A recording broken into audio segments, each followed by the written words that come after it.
오늘은 채권 시장과 또 이 금융시장의 유동성의 힘에 대해서 좀 알아보려고 합니다. 메리츠 증권 리서치센터 윤여삼 연구원 나오셨습니다. 안녕하세요. 네, 안녕하세요. 어서 오세요. 네.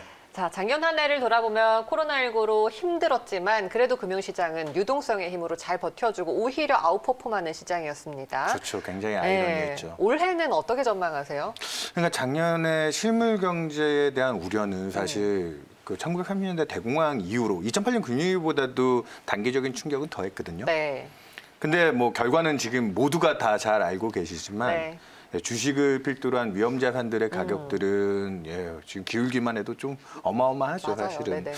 그래서 이게 실물 경제와 금융시장 간의 괴리 이런 거에 대해서 이제 자산시장 거품이라든지 네. 버블에 대한 우려들도 좀 많이 그렇죠. 하시고요. 네. 염려증들도 있긴 하신데 분명히 다른 부분이 있습니다.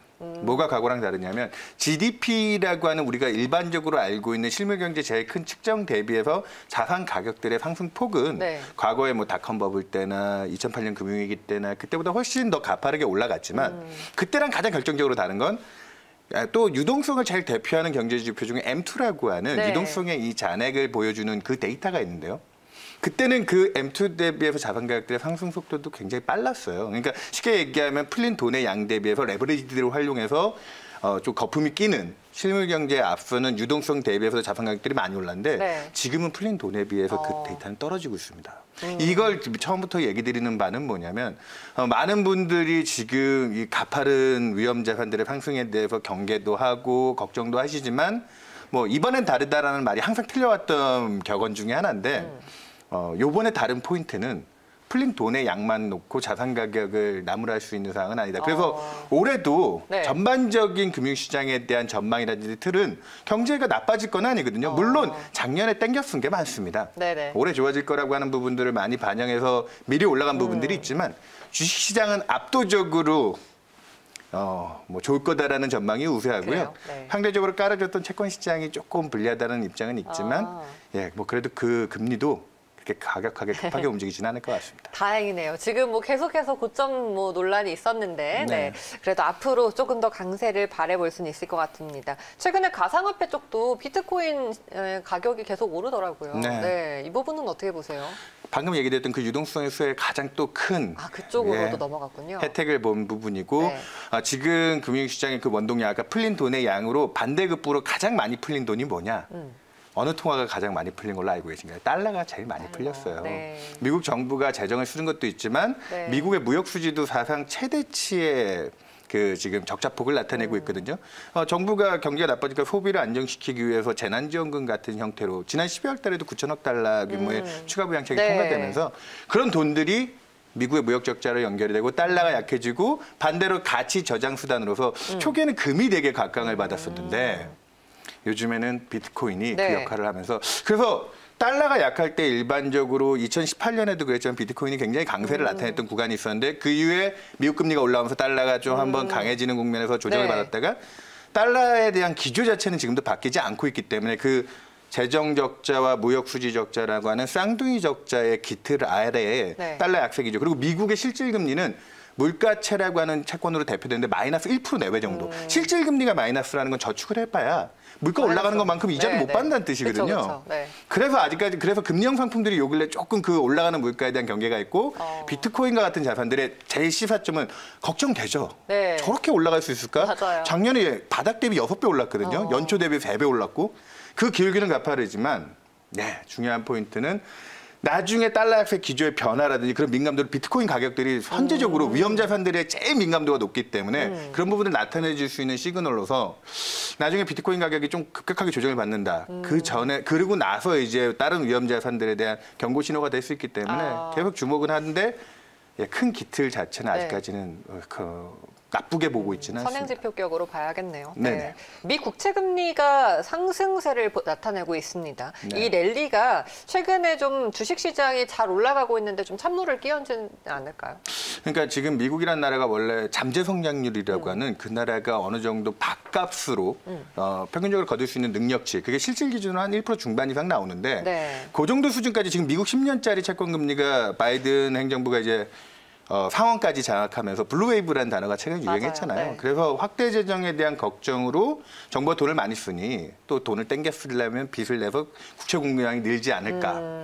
근데 지금 현재 1.2% 정도 수준입니다. 네. 그 정도 수준이면 벌어들일 수 있는 능력치 대비해서 아직까지는 위험스러운 금리 수준은 아니라고 보고 있고요. 네. 향후 3년, 5년 내에 연준이 지금 제로 금리를 또 정상화할 수 있고 이런 걱정들을 하고 계신데 네. 그 미래에 대한 기대치들을 녹여도 향후에 미국의 기준금리 정상화가 한 1% 중반 이상 갈 수 있을까에 대한 고민을 하고 있거든요. 그래요? 그 안에서의 금리 상승은 정상화라고 보시는 게 맞습니다.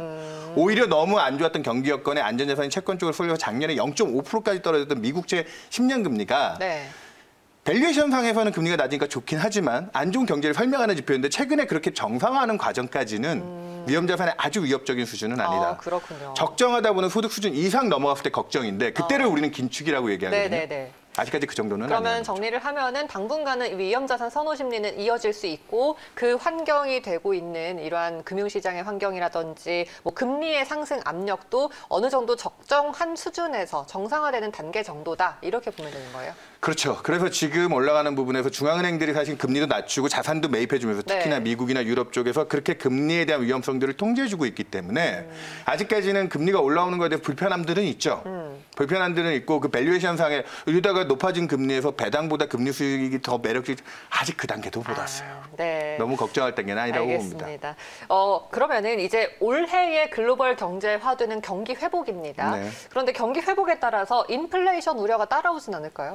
최근에 제일 대표적인 게 유가가 지금 WTI 기준 50불대 이제 넘어섰거든요. 53불 네. 전일 종가가 그 정도 수준인데 제일 중요하게 보는 건 공급 쪽의 이슈들이 많았어요. 원자재 가격들이 최근에 구리도 오르고 철강도 오르고 경기가 좋아지니까 그런 자원 소유도 많은 것도 있지만 예전부터 그런 자원 수요가 적을 때부터 그 광산 개발이라든지 공급에 대한 통제가 있었기 네. 때문에 그 힘이 좀 커요.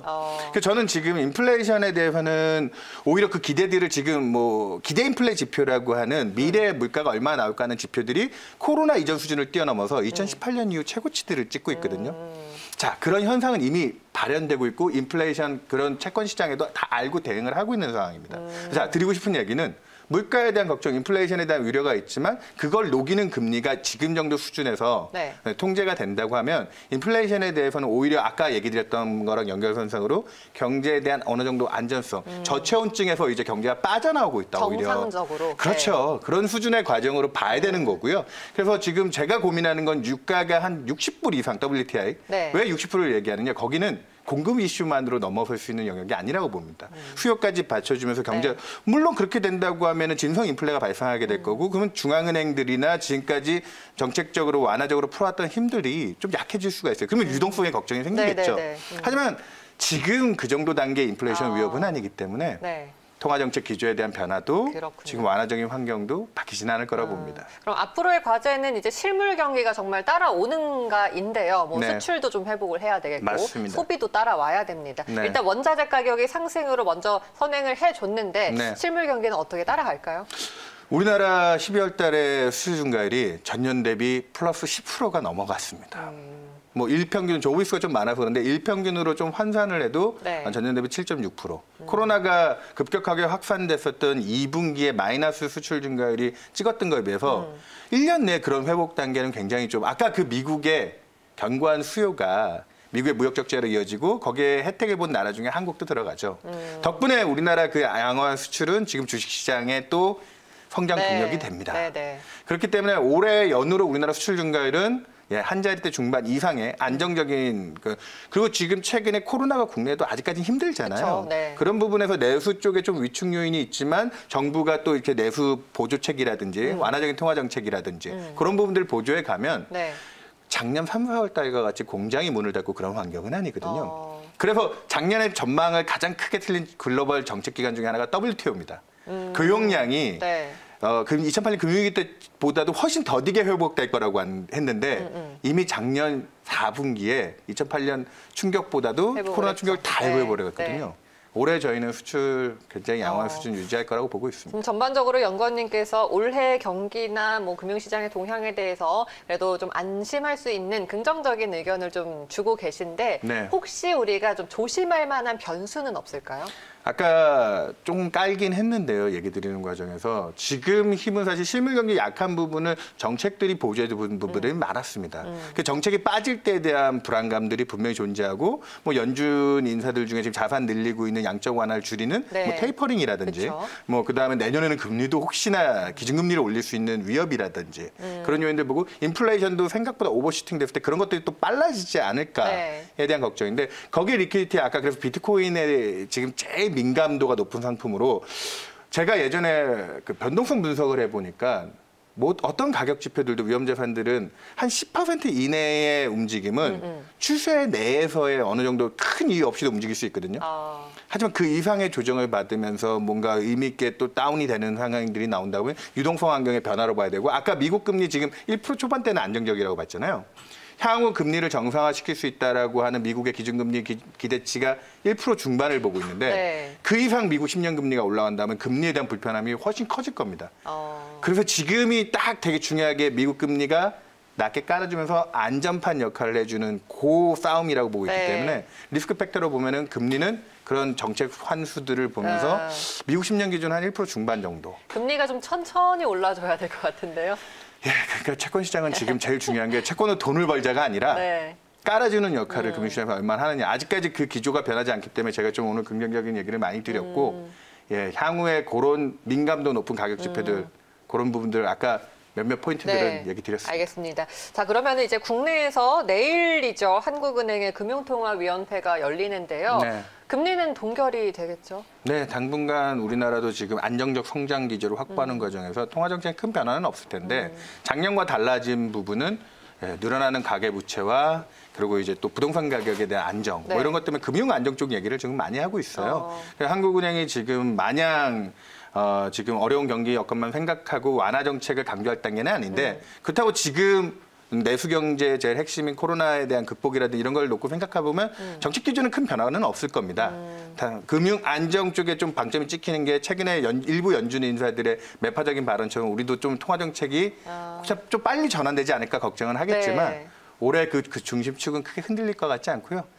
올해까지는. 네, 네. 그렇습니다. 그래서 우리나라의 통화 정책 변화도 내년 상반기쯤 가야 그래요? 그래서 어느 정도 지금 예상한 경로 정도는 유지해 줘야 변화가 생기지 않을까. 그럼 이번 회의에 뭐 관전 포인트라거나 이런 게 있을까요? 우리나라는 양적 완화를 하고 있지는 않지만 최근에 우리나라도 미국 금리와 마찬가지로 금리가 좀 많이 높아졌는데요. 그래서 한국은행이 국채를 매입해주는 정책들을 네. 단순 매입이라는 정책을 좀 보조적으로 하고 있습니다. 그런 쪽에서 이제 아까 금리에 대한 안전성이 중요한 거잖아요. 네네. 그런 정도의 한국은행의 역할은 좀 유지가 되느냐. 그리고 또 올해 인플레이션에 대한 우려들이 바깥에서 들어오고 있는데 우리나라 또 다른 구조적인 문제 때문에 미국만큼 그렇게 물가가 오를 거라 보지는 않거든요. 그럼에도 불구하고 물가에 대한 한은의 판단 그리고 최근에 또 강해지는 원달러 환율. 그러니까 많이 떨어졌잖아요, 네. 환율이. 그럼 외환 시장의 안전성 정도에 대해서 어느 정도 진단을 하고 있나. 그 정도를 보셔야 네. 되고 금융 안정 아까 얘기드렸던 그 정도까지가 관전 포인트겠습니다. 알겠습니다. 자, 오늘 윤여삼 연구원과 함께 이 채권 시장의 분위기와 더불어서 지금 금융시장을 둘러싸고 있는 현재 글로벌 동향 환경에 대해서 자세하게 좀 짚어봤고요. 앞으로 올해 전망을 들어봤습니다. 비교적 긍정적인 답변을 주셔서 좀 기분 좋게 얘기를 들었던 것 같습니다. 네. 오늘 연구원님 말씀 여기까지 듣고 마무리할게요. 고맙습니다. 네, 감사합니다.